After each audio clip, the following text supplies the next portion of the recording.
وَلَٰكِنَّ اللَّهَ حَبَّبَ إِلَيْكُمُ الْإِيمَانَ، لیکن اللہ نے ایمان کو تمہارے دلوں میں محبوب بنا دیا ہے. وَزَيَّنَهُ فِي قُلُوبِكُمْ، ایمان کو تمہارے دلوں میں مزین کر دیا ہے. اب ایمان تمہیں اچھا لگتا ہے، دین تمہیں اچھا لگتا ہے، اسلام تمہیں اچھا لگتا ہے، قرآن تمہیں اچھا لگتا ہے، نبی علیہ الصلوۃ والسلام تمہیں اچھے لگتے ہیں، یہ اللہ کا تمہارے اوپر احسان ہے. وَكَرَّهَ إِلَيْكُمُ الْكُفْرَ وَالْفُسُوقَ وَالْعِصْيَانَ، اور اللہ نے تمہارے دلوں میں نفرت ڈال دی ہے، ناپسندیدگی ڈال دی ہے کفر کے بارے میں، گناہ کے بارے میں، نافرمانی کے بارے میں.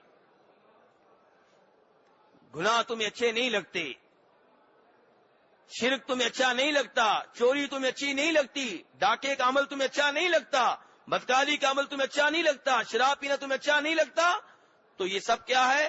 فضلا من اللہ ونعما، یہ اللہ کا تمہارے اوپر انعام ہے، اللہ کا تمہارے اوپر فضل ہے. اور اس سے پہلے کہا اولئک هم الراشدون، یہ لوگ ہیں ہدایت والے. کون سے لوگ؟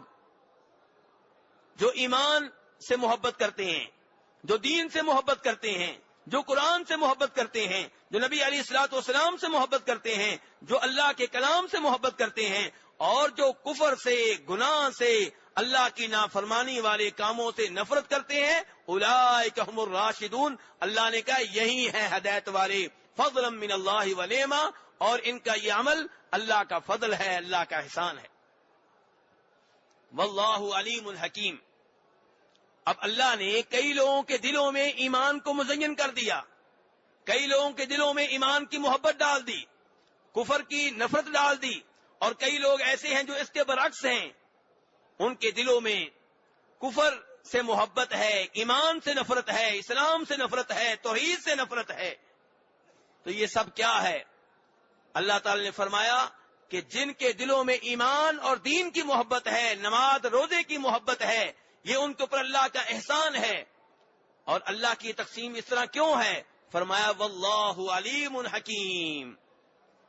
اللہ کا معاملہ یہ نہیں ہے کہ کسی کو مسلمان بنایا ہے اور مومن بنایا ہے تو اس کا حقدار نہیں تھا پھر بھی بنا دیا. نہیں، اللہ نے جس کو ایمان کی، اسلام کی، دین کی نعمت دی وہ اس کا حقدار تھا. اللہ علیم، اللہ جانتا ہے، اللہ علم والا ہے، حکیم الحکمتوں والا ہے. اللہ کے فیصلے علم کی بنیاد پہ ہیں، حکمت کی بنیاد پہ ہیں. اللہ اسی کو دیتا ہے جو اس کے قابل ہوتا ہے.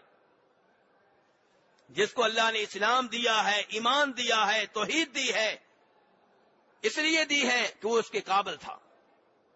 ایسا ممکن نہیں ہے کہ اللہ اس کو ایمان دیں، اس کو اسلام دیں جو اسلام اور ایمان کے قابل نہ ہو. لیکن جو دنیا کی باری آتی ہے تو دنیا اللہ تعالیٰ مومن کو بھی دیتے ہیں، کافروں کو بھی دیتے ہیں. لیکن ایمان کی باری آتی ہے، دین کی باری آتی ہے، توحید کی باری آتی ہے، سنت کی نعمت کی باری آتی ہے تو اللہ ان کو دیتے ہیں جو اس کے قابل ہوتے ہیں.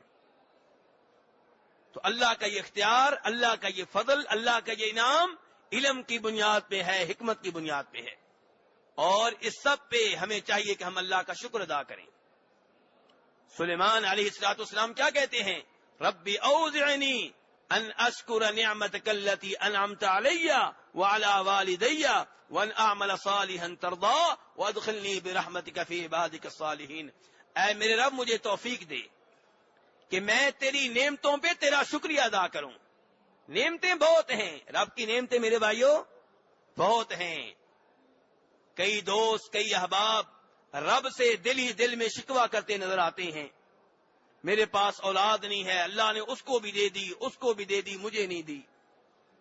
میرے پاس گھر نہیں ہے، اللہ نے اس کو بھی دے دیا، اس کو بھی دے دیا، مجھے نہیں دیا.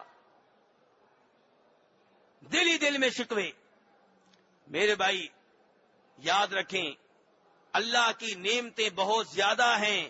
آپ ان کی طرف دیکھیں جو نعمتوں کے لحاظ سے آپ سے نیچے ہیں، اوپر والے کی طرف نہ دیکھیں. اگر آپ کے پاس اولاد نہیں ہے تو اس کی طرف دیکھیں کہ جس کے پاس بیگم بھی نہیں ہے. آپ کے پاس اگر اولاد نہیں ہے تو اس کے پاس دیکھیں جو شادی کے قابل نہیں ہے. اور اگر آپ کے پاس گھر نہیں ہے تو آپ ان کی طرف دیکھیں جن کا خاندان ہی نہیں ہے. آپ تو کرائے کے مکان میں رہ رہے ہیں، آپ تو کسی جھونپڑی میں رہ رہے ہیں، لیکن ان کی طرف دیکھیں جو اسٹیشنوں پہ سوتے ہیں. جو پارکوں میں سوتے ہیں، تو ان کی طرف دیکھنا چاہیے جو نعمتوں کے لحاظ سے آپ سے نیچے ہیں. اس سے آپ کے دل میں رب کا شکر پیدا ہوگا. اور اگر آپ اوپر والوں کی طرف دیکھیں گے تو پھر آپ کے دل میں ناشکری کے جذبات پیدا ہوں گے.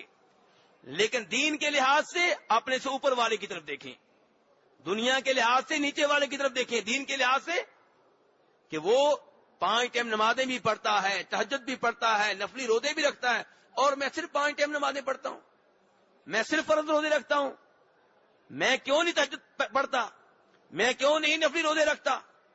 تو انسان میں میرے بھائیو ایسے جذبات ہونے چاہیے. بہرحال یہ 3 آیتوں کی تفسیر تھی جن کا تعلق ہے سورہ حجرات سے. اللہ تبارک و تعالیٰ سے دعا ہے کہ ہمیں قرآن پاک سمجھنے کی توفیق عنایت فرمائے، اور اللہ ہم میں وہ جذبہ پیدا کرے کہ ہم اللہ کا کلام سمجھنے کی کوشش کریں. ہم نے لوگوں کا کلام یاد بھی کیا، سمجھا بھی. شیکسپیئر کے ڈرامے ہم نے زبانی یاد کیے، سمریاں زبانی یاد کی، ان کے معنی بھی سمجھے. غالب کا کلام بھی یاد کر لیا، اقبال کا کلام بھی یاد کر لیا، مولویوں کی کتابیں بھی پڑھ لیں. اللہ ہمیں توفیق دے کہ اصل کام کی طرف آئیں، اور وہ کیا ہے؟ اللہ کا کلام سمجھنا. ابتدا ہماری کس سے ہونی چاہیے؟ اللہ کے کلام سے. پہلے اللہ کا کلام سمجھیں پھر لوگوں کا کلام. لیکن ہم برعکس چل رہے ہیں، مولویوں کی کتابیں پڑھتے رہتے ہیں، بزرگوں کی کتابیں پڑھتے رہتے ہیں، انگریزوں کی کتابیں پڑھتے رہتے ہیں، شاعروں کی کتابیں پڑھتے رہتے ہیں، اور اگر نہیں پڑھتے، نہیں سمجھتے تو اللہ کے کلام کو نہیں سمجھتے.